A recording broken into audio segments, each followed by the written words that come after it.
Good Friday morning, everybody. I'm Jared Klein coming to you live from the 29 News Digital Desk. We've made it to Friday, so let's make it a good one as we look forward to the weekend. Let's start things off this morning with local news. Augusta County is working on making broadband internet more available. The county teamed up with All Points Broadband. It will work with Dominion Energy and Shenandoah Valley Electric Cooperative. The poles these electric companies already have in place will allow All Points Broadband to run fiber through different areas. The initial installation cost for customers will be $119. Monthly payments will be $59.99 before a promotion. Ever had a close call with a car that almost didn't stop or got too close while walking or biking around Charlottesville? Well, there's a place you can report it. Right now, the city says submissions are far and few between, but it's hoping to hear more about incidents that sometimes go unnoticed so the proper safety improvements can be made. We have a link to where you can submit a close call report on 29news.com. Western Albemarle High School hopes to resurface its track later this year. There are cracks where the rubber top surface is separating from the hard surface underneath. It's for some students to travel to other schools to practice for meets. The exact cost to resurface the track needs to be determined. Charlottesville High spent around $2 million to renovate its track back in 2018 for reference. And tax season is right around the corner. You can sign up for help now filling out your forms. Volunteers at UVA Madison House helped complete more than 800 returns last year. They offer free assistance for those who earn less than $64,000 a year. Bilingual services in multiple languages are available. We'll have a link to schedule an appointment on 29news.com. That's something that's very helpful because taxes can be difficult. And stressful and just trying to figure it all out. Yeah, I hate it. I'll try to get it done early this year, but in reality, that's not going to happen. I know, you just have to sit down and do it. You know, you do. Yeah. I say it every year. I'm going to get it done early this year. Never. Yeah. All right, so we're talking about, we've heard a lot in the news about plastics, there's forever plastics, and literally in everything that we're consuming. Yeah.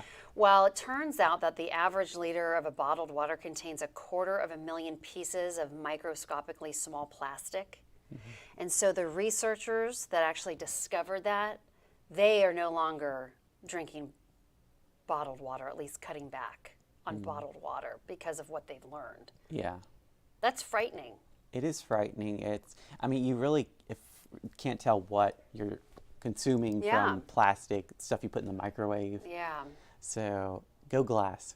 Yeah, go glass, right. Yeah. And it's kind of also, you know, I think there's still too a lot, we don't really know what the plastics are doing to our bodies. Yeah, the long-term effects. Yes. Yeah. So, but you're right, go glass, for sure. That can be a new slogan. Yeah, go glass. Go glass. That's right. Okay, so this is Gia. The cat weighs less than 3 pounds. And upon first glance, it kind of looks like a normal cat, right? But she's actually part of a cat species that scientists consider to be one of the deadliest in the world. She's a black-footed cat. Her species is close to being endangered, though. And she is now at the Salt Lake City Zoo and is part of a conservation effort to save the species. But I mean, it looks like a regular cat, right? I was thinking, oh, how cute, until you said the most dangerous. Yeah. Oh, okay. Deadly cat for its, I mean, it's just got those, goes after, I guess, its prey, like, yeah. Really big eyes, so cute. Yeah. But yeah. I know. So I guess, so no, not a house cat then. Not a house cat. They live in the wild. Yeah. And they prey on more than 60, they are the deadliest, so so they can jump more than 5 feet in the air and kill 8 to 14 animals a day, like birds and that sort of thing. So they're quite something. They stay well fed. Well fed. Kind of like that giant cat in Richmond. I mean, and I know, and we found out that cat is being adopted, by the way. Yes. So on the right path. It's great news. Okay, and then just because kids want some snow, hopefully we'll get some next week. But this is just a giant snowman in Alaska. That's impressive. 20 feet tall. It's been a fixture in the area for more than 10 years. A father and son, they create this every year when they can, and that's a lot of snow. That's so cool. Now, when is the last time we had enough snow to make a snowman? You know, that's a really good, I mean, like, I don't know, 3 years ago maybe? It's been a long time. I mean, my kids they're so good that even if we get a little bit of snow, they'll scrape together a little bit, even if it's that because they want to build snowmen, but this Yeah. one's perfect. It is, yeah. Looking. And it's cold enough there, it's going to stay up. Right, The all snowman would season. not stay up Not long here. no. Not too long, true. maybe like a day or two. Yeah. All right, thank you, Jennifer. Let's take a look at that 7-day forecast. We've got some rain moving in for later today with a high of 50, and a flood watch will be going into effect with a chance for flooding, so make sure you keep an eye out for that.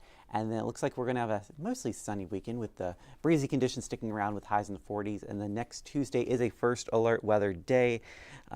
Nothing certain at this point, nothing too set in stone, but it looks like we could be getting some snow, so we'll be keeping a close eye on that, and stay with 29 News for the latest. Download the Storm Team 29 weather app.